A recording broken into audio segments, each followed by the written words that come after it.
Denise Campos de Toledo. Josival, há pouco nós estávamos falando da falta de dinheiro do governo, dos cortes aí nas várias áreas, pega Forças Armadas, como nós já noticiamos, o PAC, Minha Casa Minha Vida, e a questão toda é o desequilíbrio fiscal que deve levar o governo a mudar a meta do próximo ano, que prevê já rombos imensos, mas vão ser alteradas. E nós estamos na linha para falar sobre isso com o economista e consultor Alexandre Schwartzman, ex-diretor do Banco Central. Alexandre, bom dia. Bom dia, Denise. Bom dia, Josival. Bom dia. Bom, Alexandre, quando nós falávamos aqui nessa questão de corte de verbas, nós tivemos ouvintes aqui reclamando no chat do que não está faltando dinheiro, porque o governo liberou as verbas partidárias, o governo tem gastado em outras coisas de defesa própria. Agora, o desequilíbrio é muito maior das contas, não é? É muito maior, quer dizer, não é que seja moralmente justificável esse gasto que foi feito nas últimas semanas, né? Porque é basicamente para atender interesses políticos.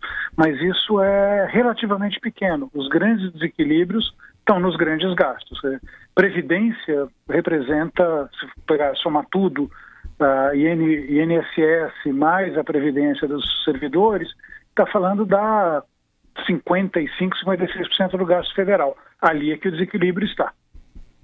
E você acha que o governo não teria outro caminho a não ser levar mesmo a meta, lembrando que a meta deste ano é de 139 bilhões, se considera a necessidade de o governo elevar pelo menos para 159 bilhões, e pode ser este o mesmo valor para 2018 também, Alexandre? Tem uma certa frustração de receitas, inclusive porque a inflação está baixa, o que é um bom desenvolvimento.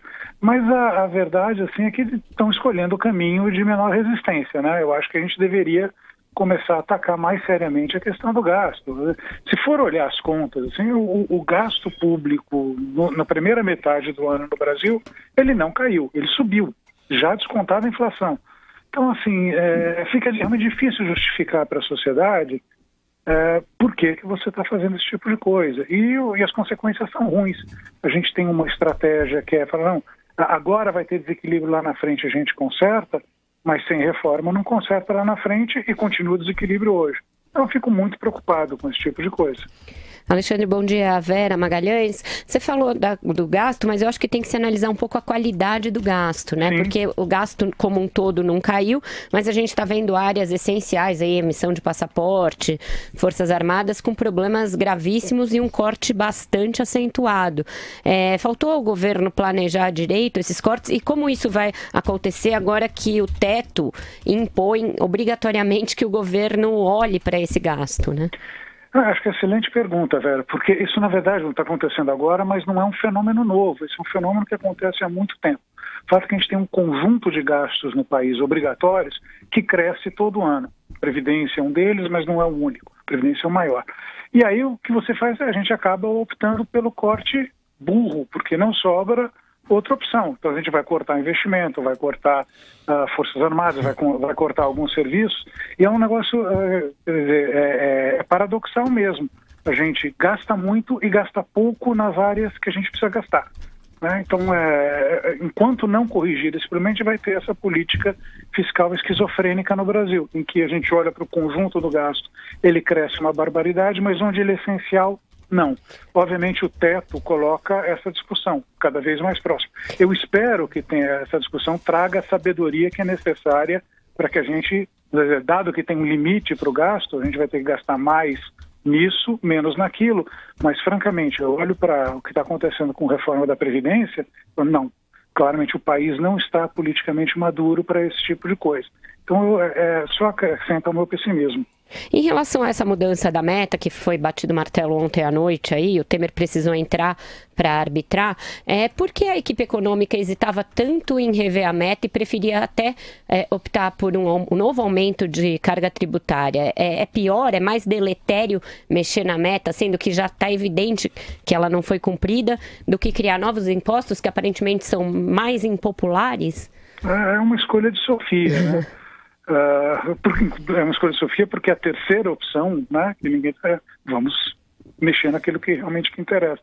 Eu acredito assim, a gente não trabalhar com um déficit mais alto, sendo 20 bilhões mais alto, direto, são 20 bilhões a mais de dívida esse ano. E você vai ter que pagar juros sobre 20 bilhões a mais de dívida lá na frente. E esse negócio vira uma bola de neve. A gente tem que ir numa trajetória em que a gente eventualmente chegue a um superávit que permita que nós possamos ir abatendo a dívida. Nós não estamos nem perto disso. A gente está, na verdade, piorando a evolução da dívida ao longo do tempo. E cedo ou tarde as pessoas vão olhar e falar, peraí, não dá para pagar. Quando não dá para pagar, aí é a situação que a gente viveu no começo do ano passado. O risco país dispara, o dólar sobe, fica mais difícil cortar juro. É esse tipo de coisa que acontece. Agora, Alexandre, você criticou o fato de os gastos estarem subindo. A gente tinha uma confiança muito grande na capacidade da atual equipe econômica de conseguir viabilizar uma estruturação melhor das finanças públicas. Em que ponto pegou? Foi uma questão política? Foi um erro de previsão em relação ao desempenho da economia? Se contava só com um crescimento maior? O que deveria ter sido feito diferente? Eu acho que algumas coisas. Lá atrás, a decisão de continuar com os aumentos de salário por funcionalismo. Verdade é que eles devem ser suspensos, mas, enfim, aquilo absolutamente desnecessário, considerando lá o que está acontecendo com o funcionalismo. Então, acho que teve um tanto de erro aí. Agora, o problema principal que a gente conta com a equipe econômica era na capacidade de encaminhar reformas que permitissem tratar o conjunto das finanças públicas. Vamos colocar as coisas em termos de grana. Quer dizer, o Estado brasileiro, o governo federal sozinho, está gastando ali pouco mais de 1 trilhão e 300 bilhões de reais por ano. Mais da metade disso, como eu já tinha mencionado, quer dizer, 800 bilhões é Previdência. Então, se você tem que atacar qual o problema do gasto, você tem que olhar Previdência, né? Não é ficar olhando o negócio que 3 bilhões é muito dinheiro para mim, para você, para qualquer um dos ouvintes. Mas para o Estado brasileiro que gasta 1 trilhão e 300 e tantos bilhões por ano, não é em 3 bilhões que você vai resolver o problema. Você tem que olhar para o negócio que te custa 800 bilhões por ano, e aí fala, o que eu faço para lidar com isso?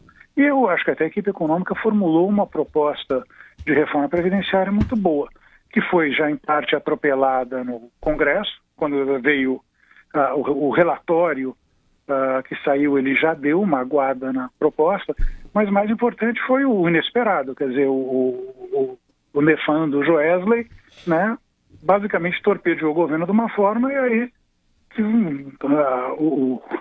um negócio ridículo, né?